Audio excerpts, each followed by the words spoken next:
دنیا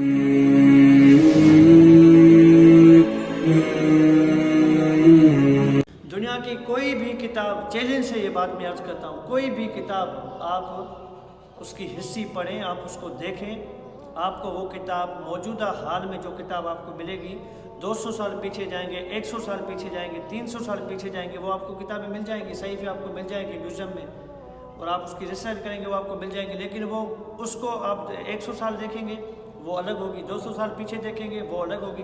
یعنی ہر کتاب میں آپ کو چینجنگ ملے گی. ہر بندے نے اپنے نظریے کے مطابق اس میں چینجنگ کی ہے. ہر بندے نے، کسی نے کہا کہ یار یہ چیز یہ ٹھیک نہیں ہے، اس کو میں ایسے کر دیتا ہوں. کسی نے کہا یار یہ چیز ٹھیک نہیں ہے، اس کو میں یہ الفاظ یہ ایڈ کر دیتا ہوں. ہر کتاب میں آپ کو تحریر ملے گی سوائے قرآن کریم کی.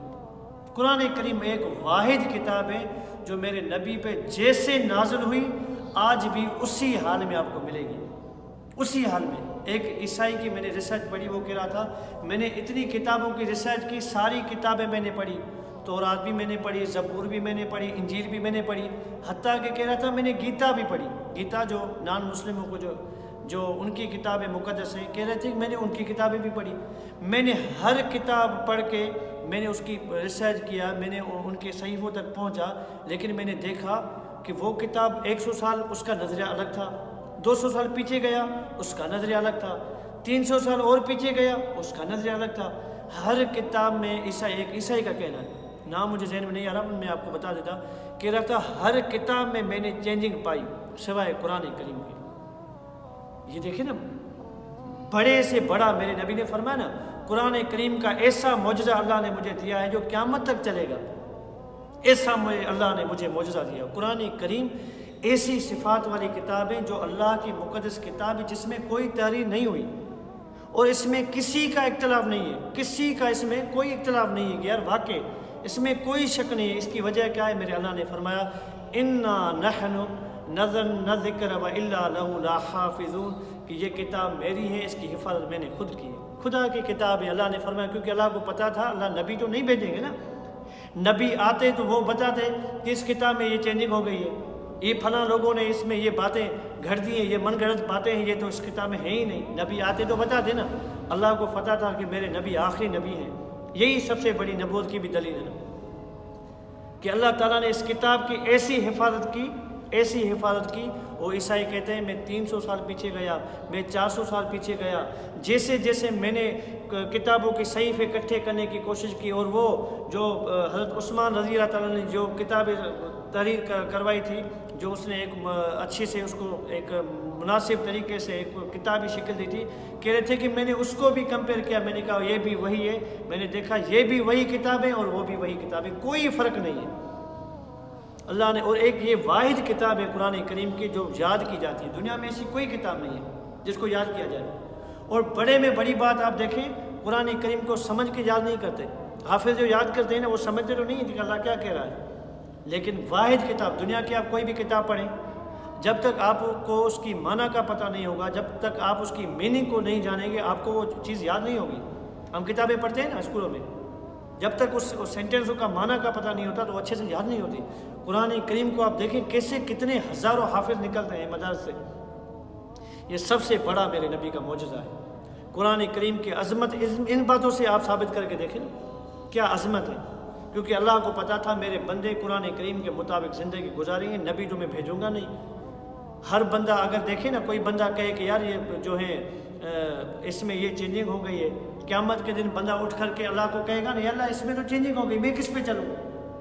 اللہ قرآن تو چینج ہو گیا نا، مجھے تو آپ کے احکاموں کا پتہ تھا نہیں، تو میرا تو کوئی قصور نہیں. کوئی بندہ کیا کون سی باتیں کر رہا تھا، کوئی بندہ کیسی باتیں کر رہا تھا، اللہ میں کس پہ چلتا؟ اللہ میرا ذہن کس کی طرف مائل ہوتا، کس کی طرف ڈائیورٹ ہوتا، میں کس کی بات مانتا؟ اللہ نے فرمایا فَأَلْهَمَهَا فُجُورَهَا وَتَقْوَاهَا. منا یہ آپ کہہ ہی نہیں سکتے نا، ہر چیز اللہ تبارک و تعالیٰ نے واضح کر دی. قرآن کریم کا ایک نام ہے فرقان، فرق کرنے والا. ہر چیز میں اللہ نے واضح فرق کر دیا. جو بات کوئی بھی کہے آپ اس سے دلیل مانگے کہ یار یہ بات کہاں سے کر رہے ہو، آیا یہ قرآن میں ہے، آیا یہ بات آپ کے حدیث میں ہے؟ جو بات قرآن اور حدیث میں نہیں ہے اس بات کو ہمیں ماننا ہی نہیں. قرآن کریم ایک واحد کتاب ہے. قرآن کریم ایسی کتاب ہے جس کی حفاظت کی ذمہ داری اللہ تبارک و تعالیٰ کی ذات نے خود اٹھائی ہے. جو بندہ کوئی بھی بات کرے، کہاں سے بات کرے، آپ اس کو چیک کریں، بھائی یہ آپ بات کر رہے ہیں یا آپ کہاں سے کر رہے ہیں۔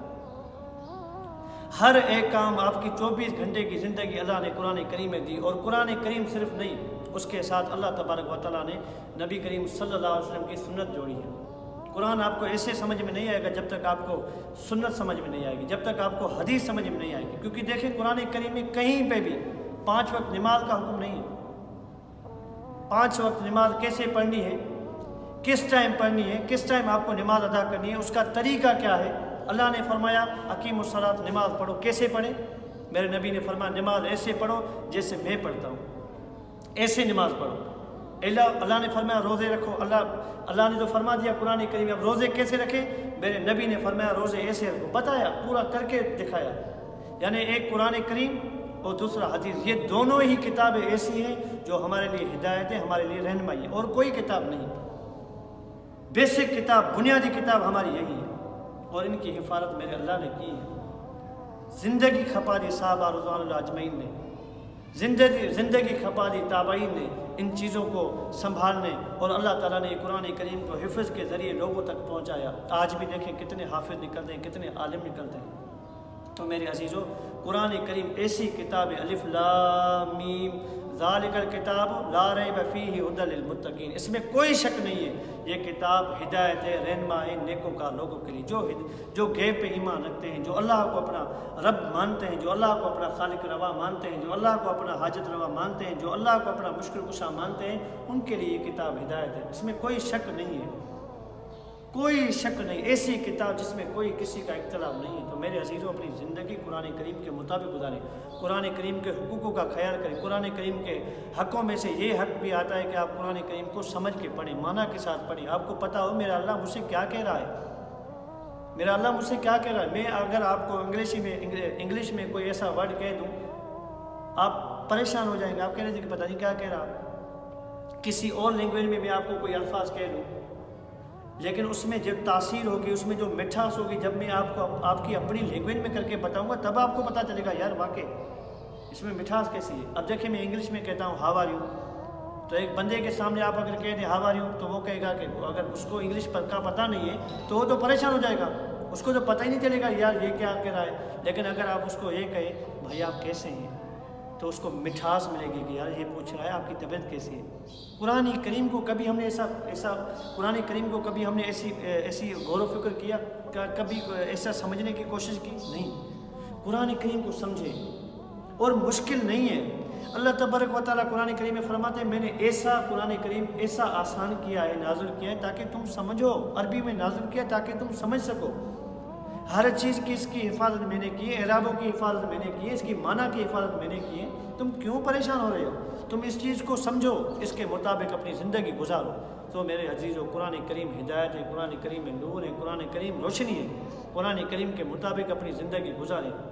آپ کا اٹھنا، آپ کا سونا، ہر عمل اللہ اور اللہ کے نبی کے مطابق ہو۔ یہ دونوں جو چیزیں ہیں نا، قرآن کریم اور میرے نبی کی سنت، یہ دونوں قرآن کریم اور میرے نبی کی سنت ان کے مطابق ہے۔ ایک حدیث میں آتا ہے، میرے نبی نے فرمایا قرآن کریم کی ایک آیت آپ معنی کے ساتھ پڑھیں، ایک آیت معنی کے ساتھ پڑھنے سے میرے نبی نے فرمایا ایک بندہ 100 رکعت نفل پڑھے۔ 100 رکعت نفل میں کتنا ٹائم لگے گا؟ کتنا ٹائم لگے گا؟ 100 رکعت نفل میں بندے کی توانائی بھی ہو، اتنا ٹائم لگے گا۔ میرے نبی نے فرمایا ایک بندہ 100 رکعت نفل پڑھے اور قرآن کریم کی ایک آیت معنی کے ساتھ پڑھے۔ دیکھیں سورۃ الفاتحہ میں 7 آیتیں، آپ نے ایک آیت معنی کے ساتھ پڑھ لی، الحمدللہ رب العالمین، ایک آیت۔ میرے نبی نے فرمایا یہ ایک آیت آپ نے معنی کے ساتھ پڑھ لی، مثال دے کے سمجھا رہا ہوں، ایک آیت آپ نے معنی کے ساتھ پڑھ لی، یہ 100 رکعت نفل سے افضل ہے، 100 رکعت نفل سے افضل ہے۔ علم کا ایک باب سیکھ لیا، نماز پوری آپ نے سیکھ لی، 1000 رکعت نفل سے افضل ہے، 1000 رکعت نفل سے افضل ہے۔ تو میرے عزیزوں، یہ اہمیت بتائیے میرے نبی نے کہ آپ دین کو سیکھیں، آپ دین کو سمجھیں۔ 12 سال ڈاکٹری پڑھنے کے لیے آپ بچوں کو کتنا پڑھاتے ہیں، کتنا اسکول بھیجتے ہیں، کتنی اس کی پابندی کرتے ہیں، لیکن آپ کا بچہ مدرسے نہیں جاتا، آپ اپنے بچوں کو مدارس نہیں بھیجتے، اپنے بچوں کو دینی تعلیم نہیں دیتے۔ اپنے بچوں کو دلی تعلیم دیں، قرآن کریم کے ساتھ ان کو جوڑیں، قرآن کریم کے ساتھ اپنا تعلق جوڑیں۔ قرآن کریم صرف اس لیے نہیں آیا تھا کہ دم کر کے اس میں پانی بھی پھونکا جائے، قرآن کریم اس لیے نہیں آیا تھا کہ قرآن کریم کو آپ جو ہے کسی چادر میں لپیٹ کے اپنے گلے سے لگائیں، قرآن کریم اس لیے نہیں آیا تھا۔ قرآن کریم کیوں آیا تھا؟ قرآن کریم اس لیے آیا تھا کہ آپ اپنی زندگی اس کے مطابق گزاریں، آپ دیکھیں کہ اللہ اس میں کیا کہہ رہا ہے، میرے لیے اللہ نے کیا حکم دیے ہیں، میرے نبی کے طریقے کیا ہیں، اس کے مطابق زندگی گزاریں۔ ایسے نہیں ہے کہ بس ہم نے جو قرآن کریم کا مقصد بتایا وہ اپنا ہے۔ تو میرے عزیزوں، قرآن کریم کو اپنا مقصد بنائیں، اس کو سمجھنے کو اپنا مقصد بنائیں۔ اللہ تعالیٰ سے دعا ہے، اللہ تعالیٰ عمل کی توفیق عطا فرمائے۔